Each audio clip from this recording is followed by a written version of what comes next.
Ate? Diba, alam mong meron akong competition next week? Siyempre hindi. Paano ko malalaman? Hindi ko pa nga pala nasabi. Alam mo bang, nagda-dancing lessons ako? Paano kasi? Sabi ni Mama at Papa, may pupuntahan daw sila sa 1 linggo. Kaya malamang hindi sila makapunta. Si Tito naman busy. Si Timothy rin hindi sigurado.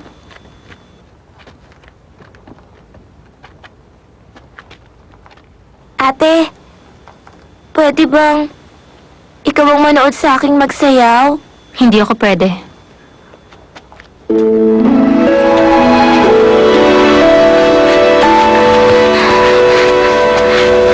Kung di ka pwede, okay lang naman. Sabi ni Jason, pupunta raw siya. Ate, alam mo ba, itong mga nakaraang araw, napaka-friendly na sa akin ni Jason. Mukhang nagbago na ang isip niya. Nung niyaya ko nga siya, tinanong niya kung sino pang pupunta. Sabi ko, ewan ko, hindi ko pa alam. Pero sabi niya, sige raw, pupunta raw siya. Ang saya nga eh. Alam ko kung bakit ka bumubuntong hininga. Naiirita ka, di ba? Alam ko yon, ate. Pero kahit na anong klaseng isip ang gawin ko, hindi ko alam kung anong mapapala ko kung lolokohin kong sarili ko.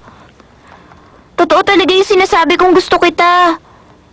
Ikaw lang talaga ang ayaw sa akin. Pero sige, okay lang. Kung talagang ayaw mo sa akin, okay lang. Basta ako, ate, gusto kita. Hindi kita pipilitin na gustuhin ako kung ayaw mo sa akin. Kaya ang pakiusap ko sa'yo, huwag mo naman akong pilitin na ayawan ka. Gagawin kong lahat para maging masaya ka. Ate, pangako yun. Pero huwag mo akong piliting ayawan ka. Alam kong naiirita ka sa akin, kaya naiinis ka. Kaya, pasensya na.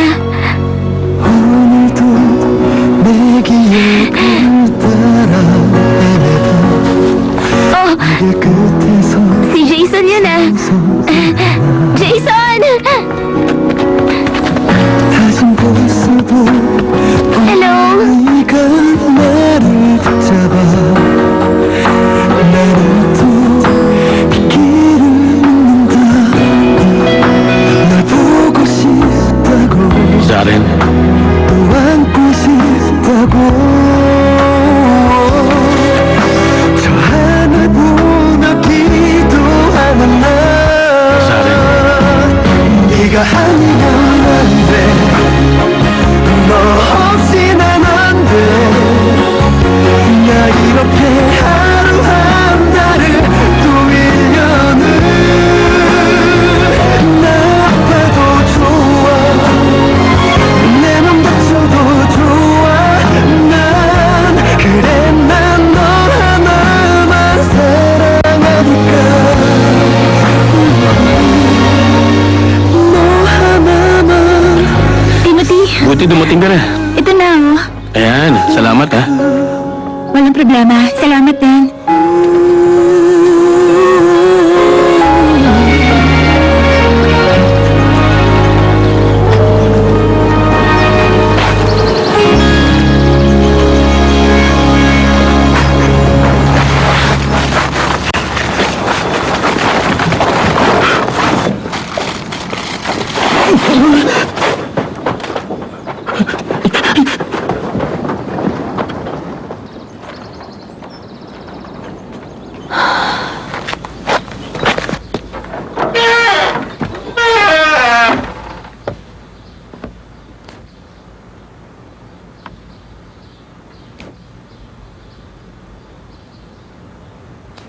Oh, kanina ka pa, ate?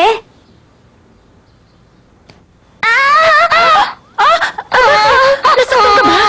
Masyado bang napudpod? Hindi po. Okay lang po. Huwag niyo akong pansinin. Pasensya na. Aayusin ko yung paggupit. Tapusin na natin. Okay. Dahan-dahan.